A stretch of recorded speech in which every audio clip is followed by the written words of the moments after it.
ठीक आहे role okay okay.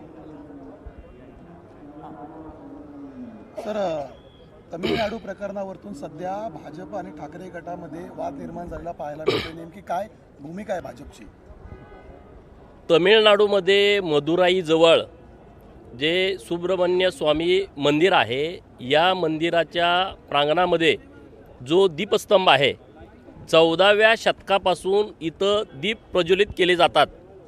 परंतु काही कारणास्तव ती प्रथा बंद केली गेली होती आणि म्हणून तिथले लोक भक्त हे न्यायालयामध्ये गेले. मद्रास उच्च न्यायालयाच्या मदुराई खंडपीठानं दीप प्रज्वलित करण्याचा एक चांगला निर्णय दिला आणि त्यानुसार परत ही प्रथा सुरू झाली. परंतु तिथले जे सगळे हिंदुत्वाच्या विरोधामध्ये असणारे जे तथाकथित धर्मनिरपेक्ष मानणारी जी लोक आहेत, ते सगळे पेटून उठले, चिडले आणि त्यांनी ज्या न्यायाधीशांनी GR स्वामीनाथन नावाचे जे न्यायाधीश आहे त्यांच्या विरोधामध्ये महाभियोग त्यांनी आणला आणि त्यामध्ये ज्या खासदारांनी सह्या केलेल्या आहेत, 112 खासदारांनी सह्या केल्या, त्यामध्ये दुर्दैवानं उभाटाच्या खासदारांच्या सह्या आहेत. अरे तुम्ही इकडं हिंदुत्ववादावरती बोलता, हिंदुत्ववादावरती मतं घेता आणि तिकडं जाऊन जे इंडी आघाडीवाले हिंदुत्वाच्या विरोधामध्ये भूमिका घेतात, हिंदूंच्या परंपरा मोडीत काढण्याचा प्रयत्न करतात, त्यांच्या खांद्याला खांदा लावून तुम्ही तिथं बसताय आणि दीप प्रज्वलनाच्या विरोधामध्ये न्यायाधीशांच्या विरोधामध्ये जी भूमिका घेताय त्यामध्ये तुमचे खासदार सह्या करतायत. त्यामध्ये अरविंद सावंतांसारखे खासदार आहेत. अरे तुमच्याच मुख्यमंत्री पदाच्या काळामध्ये लालबागचा राजा 1 वर्ष बसवता आला नव्हता.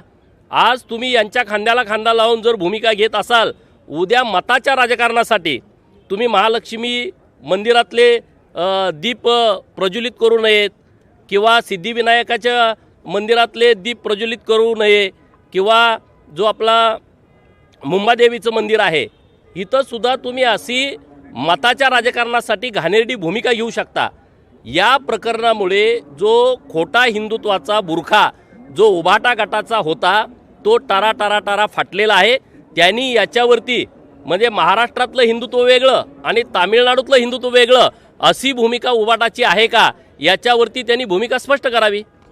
सर ज्या प्रकारे तुम्ही सांगताय, आधी जे कार्तिकेयन देवाचं ते मंदिर आहे या ठिकाणी आधी लालबागचा राजा गणपतीचं मंदिर असेल, सातत्याने अशा ठिकाणी घेतलेल्या भूमिकांमुळे वाटत नाही की ठाकरे गटाला निवडणुकीमध्ये फटका बसू शकतो? नाही, कोरोनाच्या काळात पण तुम्ही बघितलं मंदिरं सगळी बंद होती. मंदिरं चालू करा म्हणून आम्हाला आंदोलन करावे लागली. देवाभाऊ तेव्हा विरोधी पक्षाचे नेते होते, त्यांच्या नेतृत्वात गावागावामध्ये मंदिरं चालू करा याच्यासाठी आंदोलन करावं लागलं होतं.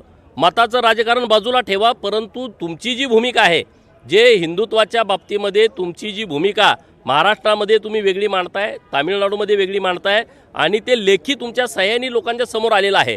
त्यामुळं महाराष्ट्रातली जनता तुम्हाला तुमची जागा दाखवून देईल. ते एक तुमची लक्षवेधी आहे जत तालुक्यामध्ये देवनगरी म्हणून त्याला जोडण्यात यावं, कशा प्रकारे काय नेमकी मागणी आहे? हे बघा, जत विधानसभा मतदारसंघातील मायबाप जनतेने मला आमदार केलं. 1 वर्ष मी त्या पूर्ण मतदारसंघामध्ये फिरतोय आणि लोक म्हणतात जत ही दुष्काळी भूमी आहे, जत ही दुष्काळी भूमी आहे.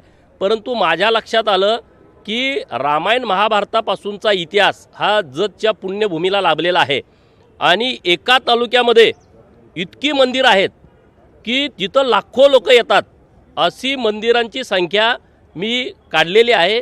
उदाहरणार्थ जतची यल्लामादेवी आहे, जतचं अंबामातेचं मंदिर आहे, बिळूरचं काळभैरवाचं मंदिर आहे, उमराणीचं दानम्मादेवीचं जन्मभूमी आहे, खलाटीची लक्ष्मी माता मंदिर आहे जिथं लाखो लोक येतात, दोरलीचा ब्रह्मनाथ आहे, नंतर कुंभारीचा सिद्धनाथ आहे, इकडं कोसारीला दुर्गामातेचं मंदिर आहे की जिथं वर्षभर लाखो लोक येतात, बेवनूरचा मसोबाचं मंदिर आहे, बनाळीचं बनशंकरी मातेचं मंदिर आहे, ती लाखो भक्तांची कुलदेवी आहे. तिकडं मुचंडीला गेल्याच्या नंतर दरेबा मंदिर आहे, तिथं रामलिंगाचं रामेश्वराचं मंदिर आहे, नंतर कोळगिरीला भैरवनाथाचं मंदिर आहे, नंतर आमच्या जतला लागून अचकनळी नावाचं गाव आहे तिथं बिसल सिद्धेश्वर नावाचं मंदिर आहे, उमराणीला मलकार सिद्धाचं मंदिर आहे, बेळुणगीला दुसरा मलकार सिद्धाचं मंदिर आहे, अवधू सिद्धाचं मंदिर जाल्याळला आहे, नंतर अलमप्रभूचं मंदिर बालगावला आहे, कुंती माता कोणत्यो बोबलादला पवित्र मंदिर आहे, नंतर बेळणसिद्धाचं मंदिर भिवरगीला आहे, संकला लायवादेवीचं मंदिर आहे, कागनरीला दुसरं लायवादेवीचं मंदिर आहे, पारधी समाज जो आहे महाराष्ट्रातला आणि कर्नाटकातला हा मेंढीगिरीला मरगुबाईचं मोठं मंदिर आहे, मरगुबाईचं दुसरं मंदिर मोठेवाडीला आहे, तिसरं मरगुबाईचं मंदिर पांढरेवाडीला आहे, विजय विठ्ठलाचं मंदिर आमच्या सोन्याळला आहे. इतकी मोठी मंदिराची संख्या आहे. सोरडीला आमच्या मातंग समाजाची शेटिया देवी म्हणून आहे, वळसंगला संगतीर्थ आहे, केंचयराया देव आहे, करीब्रह्म आहे, मडीसिद्ध हा सेड्याला आहे. अशी असंख्य मंदिरं आणि मठ हे आमच्या जतमध्ये आहेत आणि जिथं लाखो लोक येतात. म्हणून अत्यंत अभ्यासपूर्ण आम्ही या विषयाची मांडणी करतोय, सरकारकडे मागणी करतोय. जत ही दुष्काळी भूमी नाही, जत ही देवभूमी आहे. सरकारनं देवभूमी जत ही घोषणा करावी आणि ह्या सर्व मंदिरांचा एकत्रित आराखडा तयार करावा. आणि दुसरे आमचे मठ पण आहेत, लिंगायत समाज खूप असल्यामुळं मठांची संख्या मोठ्या प्रमाणात आहे. तर ह्याचं एक सर्किट तयार करून विकासाच्या दृष्टिकोनातून एक मॉडेल तयार करावं. देशातल्या महाराष्ट्रातल्या लोकांना दर्शनासाठी इकडं येण्याच्यासाठीच्या सुविधा निर्माण कराव्यात, अशी मागणी मी आपल्या माध्यमातून सरकारकडे केली आहे. मी लक्षवेधी पण मांडली आहे. शुक्रवारी किंवा शनिवारी लक्षवेधी चर्चेला येईल. धन्यवाद सर.